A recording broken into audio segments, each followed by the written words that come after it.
नमस्ते बच्चों, स्वागत है आपका हमारे YouTube चैनल में। तो आज के इस वीडियो में हम लोग देखने वाले हैं कक्षा 10वीं हिंदी कुमार भारती पार्ट 4 मेरी स्मृति का प्रश्न और उत्तर। तो चलिए शुरू करते हैं। तो यहाँ पर ये जो प्रश्न मैंने लिखे हैं ना, ये प्रश्न है कहाँ पर, देखिए ये आपकी किताब है। तो इस किताब में पेज नंबर 20 पर, ठीक है, पेज नंबर 20 ही है, हाँ 20 पर ये देखो कविता के बगल में यहाँ पे ये जो भी प्रश्न दिए गए ना, इनके उत्तर मैं आपको सबसे पहले देने वाली हूँ और फिर उसके बाद स्वाध्याय में जो भी प्रश्न हैं उनके उत्तर मैं दूंगी, ठीक है। तो चलिए शुरू करते हैं। यहाँ पे पहला प्रश्न क्या है कि पहचान कर लिखिए। अभी आपको पहचान के लिखना है। तो चहचहाने वाली कौन? चिड़िया। कूकने वाली कौन? बताइए, कोयल। अगर आपने ये पाठ पढ़ा होगा, ये कविता पढ़ी होगी तो आपको समझ में आता रहेगा। वैसे ये जो कविता है ना, ये मैंने पढ़ा दिया है, इसका भावार्थ मैंने बताया है।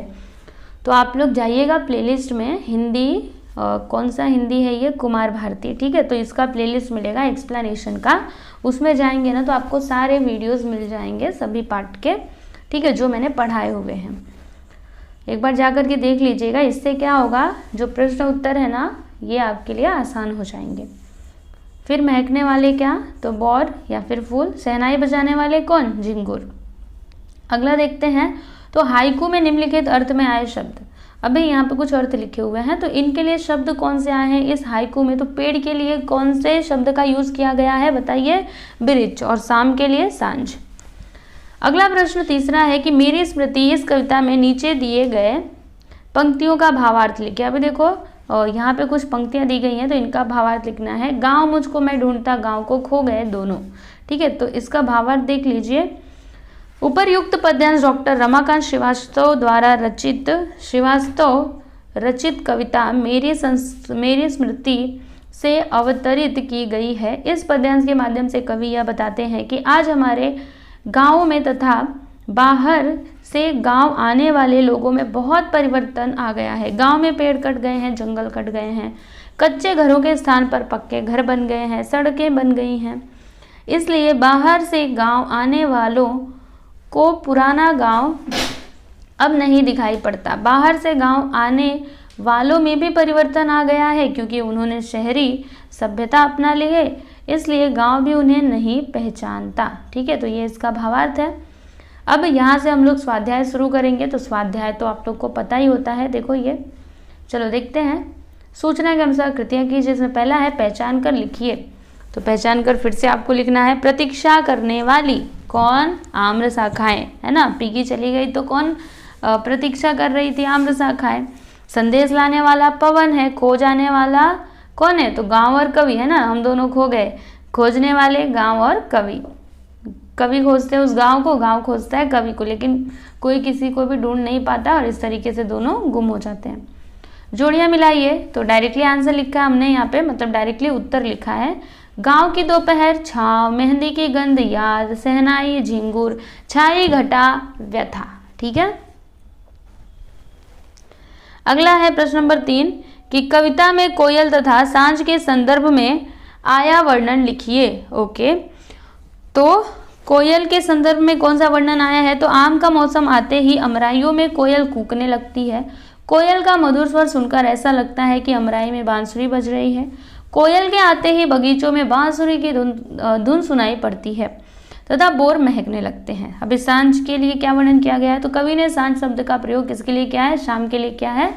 शाम के समय आसमान में तारे निकल आते हैं, आसमान में, ठीक है, आसमान में तारे निकल आते हैं। वर्षा ऋतु में पानी बरसने लगते हैं। रात के आने की सूचना देते हुए झिंगुर बोलने लगते हैं, ठीक है। तो यहाँ पर आप मेल लिख लीजिएगा प्लीज़, थोड़ी सी मिस्टेक हो जाती है, ठीक है। आसमान में तारे निकल आते हैं, आप ऐसे करके लिख लीजिएगा। अगला प्रश्न है कि इन पंक्तियों का भावार्थ लिखिए। अभी इन पंक्तियों का भावार्थ लिखना है। क्या है? महुआ खड़ा बिछा श्वेत चादर, है ना, और फिर नभ है घिरा। तो यहाँ से लेकर के यहाँ तक की जो पंक्तियाँ हैं इनका भावार्थ लिखना है। तो ये पंक्तियाँ हैं कहाँ पर? देखो मैं दिखाती हूँ, देखो, महुआ खड़ा बिछा श्वेत चादर किसे जोहता है, किसकी व्यथा छा गई बन घटा, नभ है घिरा। इसका भावार्थ लिखना है। तो अगर आपने ये पाठ पढ़ा रहेगा, ये हाइकू पढ़ा रहेगा, तो आप ना खुद से भी लिख लोगे। इसके लिए आपको पूरा ऐसे याद करने की ज़रूरत नहीं पड़ेगी, इसलिए मैं आपको बोल रही हूँ कि वो वाला वीडियो आप देखो।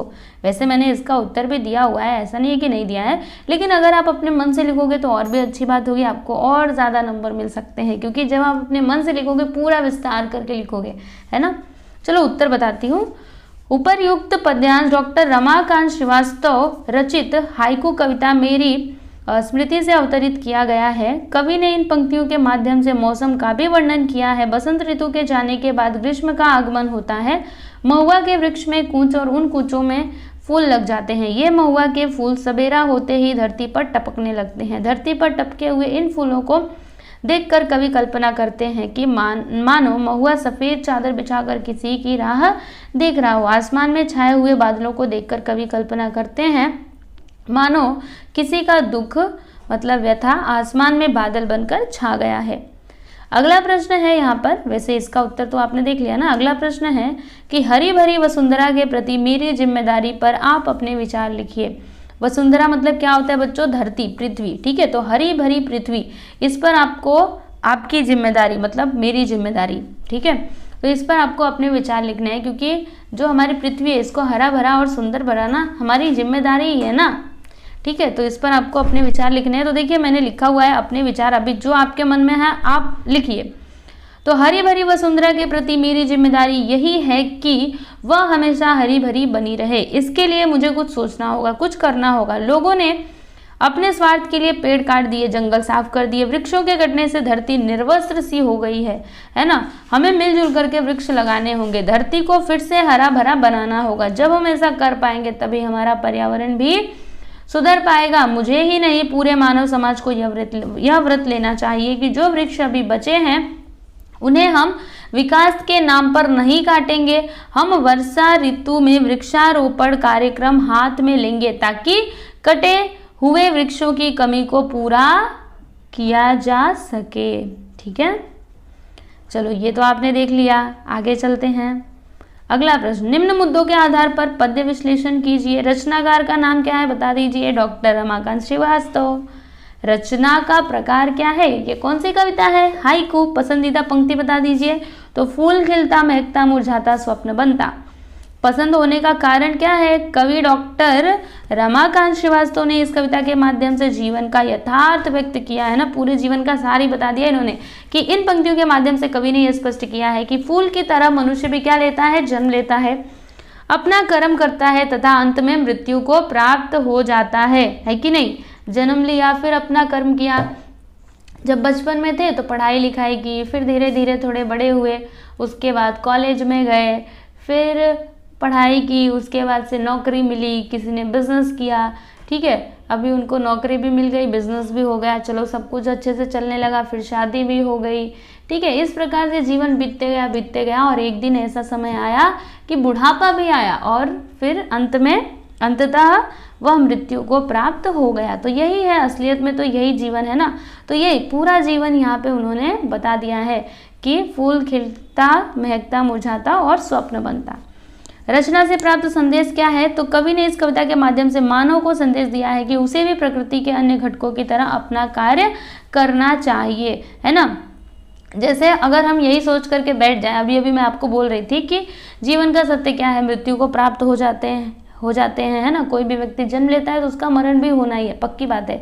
तो अगर हम यही सोच करके बैठ जाएंगे कि हम तो मरने वाले हैं, ठीक है, ऐसा हम सोच करके बैठ जाएंगे और हम कुछ कर्म करेंगे ही नहीं, तब तो ये अच्छी बात नहीं है ना। आपको कर्म करना चाहिए। भगवान श्री कृष्ण ने भी गीता में कहा है कि कर्म करो, फल की प्रतीक्षा मत करो, है ना। तो आपको क्या करना है? कर्म करते रहना। जैसे जो दूसरे प्राकृतिक घटक है अपना कार्य करते रहते, उसी प्रकार से आपको भी अपने कार्य में संलग्न रहना चाहिए। फिर फल मिले ना मिले ऐसा आप मत सोचो, फल तो मिलेगा। अगर कर्म करोगे तो फल भी मिलेगा, ठीक है। जैसे पेड़ अपना कर्म करते रहता है, जैसे अभी आप सूरज को देख लो, समय से आते हैं समय से जाते हैं। कोई मतलब उनको धक्का मारना पड़ता है क्या कि चलो चलो उगना है, चलो चलो अभी डूबना है? ऐसा नहीं, वो अपने आप से आते हैं, अपने आप से जाते हैं, ठीक है। सब लोग अपना अपना काम करते हैं, तो हमें भी अपना कर्म करना चाहिए, समझ गए। चलो आगे चलते हैं। उपयोजित लेखन, इसमें क्या है कि रेल की आत्मकथा विषय पर लगभग 100 शब्दों में निबंध लिखिए। अब रेल की आत्मकथा आपको लिखनी है बच्चों, तो रेल की आत्मकथा क्या लिखोगे, जो मैंने लिखा है वही लिखोगे। अरे अपने मन से भी आप लोग लिख सकते हो। आत्मकथा मतलब क्या होता है, जैसे अगर मैंने बोला रेल की आत्मकथा, तो आपको ऐसे समझना है कि आप रेल हो और आप अपने बारे में बताओ कि क्या क्या हुआ, कैसे कैसे हुआ, आप कैसे अस्तित्व में आए, मतलब रेल कैसे अस्तित्व में आया, ठीक है, किसने सबसे पहले उसका उद्घाटन किया, सबसे पहले रेल कहाँ से कहाँ तक चली। अभी रेल की ही बात नहीं, कोई और चीज़ है, जैसे कि एक पेड़ की भी आत्मकथा आप लोग लिख सकते हो खुद से। एक बार इसको पढ़िएगा, नहीं समझ में आएगा तो आप लोग बोलिएगा कि अगर निबंध भी अगर आपको नहीं लिखने आता है तो मैं आपको वो भी लिखने का तरीका बता दूंगी, एकदम बेस्ट एंड बेस्ट, ठीक है। तो अगर नहीं आएगा तो आप कमेंट कर सकते हो। तो चलो मैं ना पढ़ती नहीं हूँ, आप एक काम करो, स्क्रीनशॉट ले लो और फिर आराम से बैठ करके पढ़िएगा और इसको समझने की कोशिश करिएगा। कुछ भी ऐसा डिफ़िकल्ट लगे तो आप लोग मुझसे कमेंट करके पूछ सकते हो, या फिर एक और ऑप्शन है आपके पास, आप लोग डायरेक्टली मुझसे इंस्टाग्राम पे भी जुड़ सकते हो, मतलब इंस्टाग्राम पे आप डायरेक्टली मैसेज करके मुझसे कुछ भी आप पूछ सकते हैं, ठीक है। तो चलिए अभी आगे का दिखा देती हूँ, ये आगे का है।